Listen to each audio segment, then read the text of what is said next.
Each day gives us a new chance to grow, but most people miss it because they are too caught up in their routines, comforts, and distractions.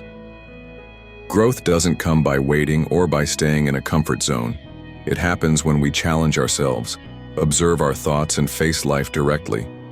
Many people wait for a perfect moment, a better mood, or someone else's push to do something important, but that waiting becomes a habit. That habit slowly turns into laziness. When we avoid the present moment and keep postponing things, we unknowingly become victims of our own minds. Growth begins the day we stop saying, "I will do it tomorrow," and start acting now, without excuses, without fear of failure. Every day is a mirror, reflecting our mind, our reactions, and our habits. If we are honest with ourselves, we can see how often we run away from challenges, try to avoid discomfort, and want quick results without effort. But growth needs patience, effort, and awareness. It is not about achieving big goals every day. Sometimes simply observing our thoughts deeply without judgment is a great step forward. If we can see our laziness without guilt, and observe how we escape from tasks that make us uncomfortable, we begin to understand ourselves. And in understanding, transformation starts. Most of our problems are not outside us. They are in our thinking. We expect life to go our way. We want people to behave as we wish, and we carry dreams that are not based on reality, but on illusions.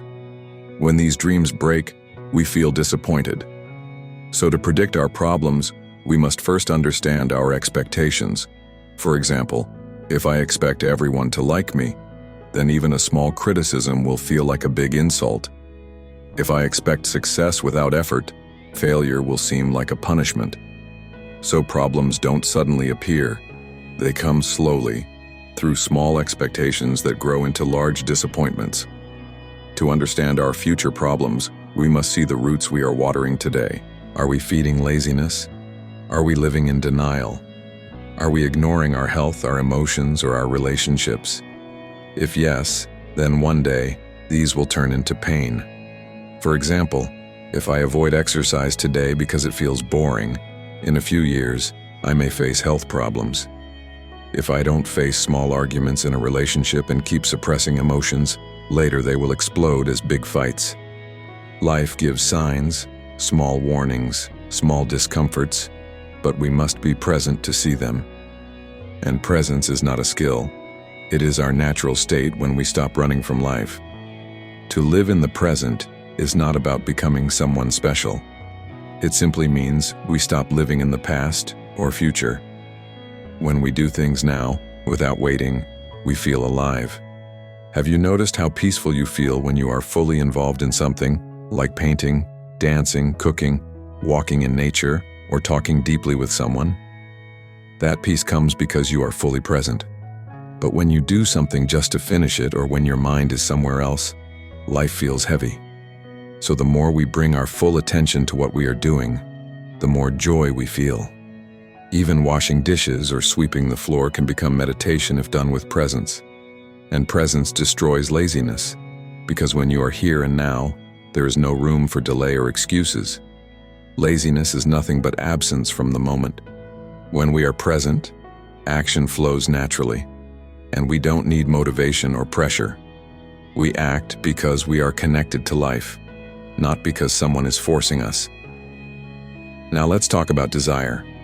Most people think desire is natural and necessary, but we must look deeper. Desire is not just wanting something, it is the belief that I am not complete until I get it. That feeling of lack is the root of desire. We see someone rich or famous, and suddenly we feel small, so we desire success to cover that inner emptiness. We see someone in a relationship and we feel lonely, so we desire love to escape our loneliness. In reality, desire is a psychological escape from our current state. The more we escape, the stronger the desire becomes.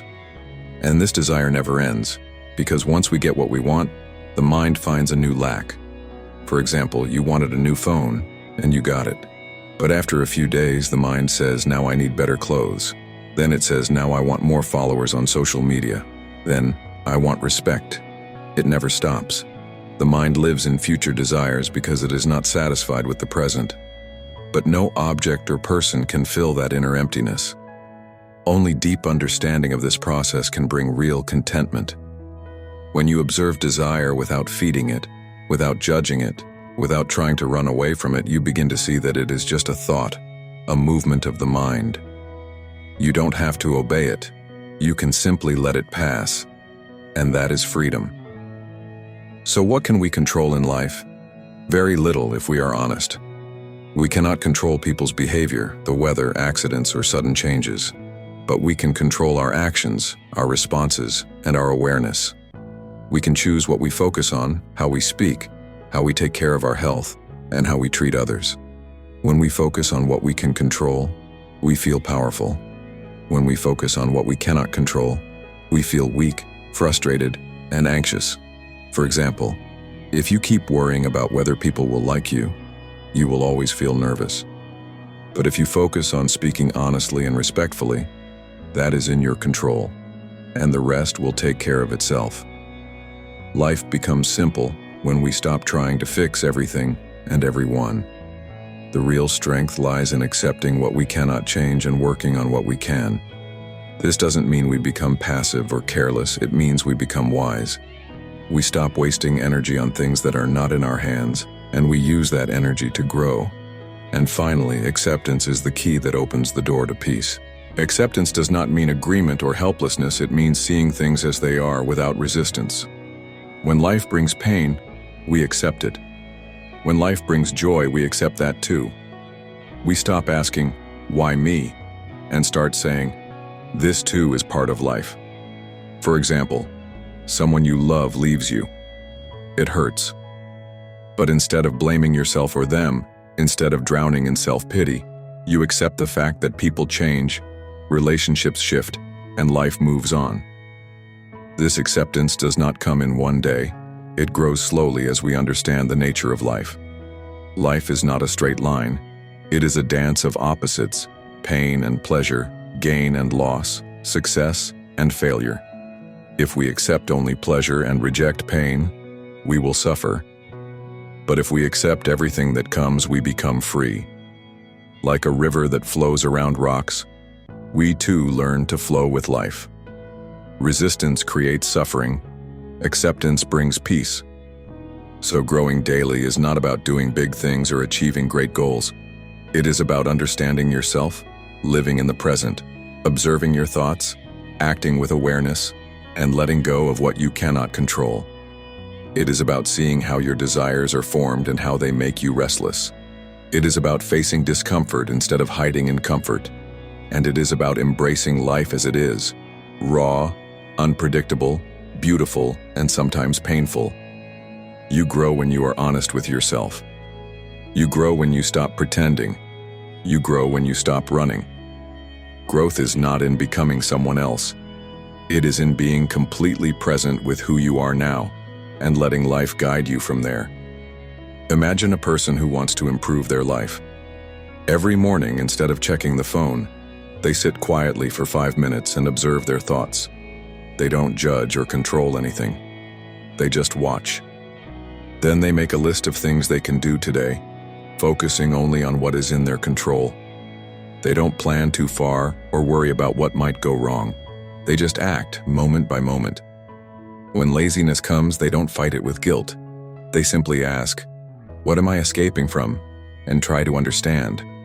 When desire arises, they ask, "Is this desire coming from love or from lack?" And when life brings pain, they allow it, breathe through it, and keep moving. This is a simple way to live, but it requires courage, patience, and awareness. Slowly, day by day, this person becomes more peaceful, more alive, and more free. Not because life becomes easier, but because their mind becomes clearer. You can live like this too.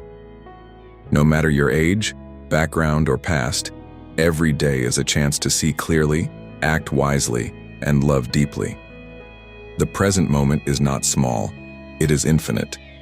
And when you live in it fully, without escaping, you start discovering truths that no book or teacher can give you. You become your own guide. You become free.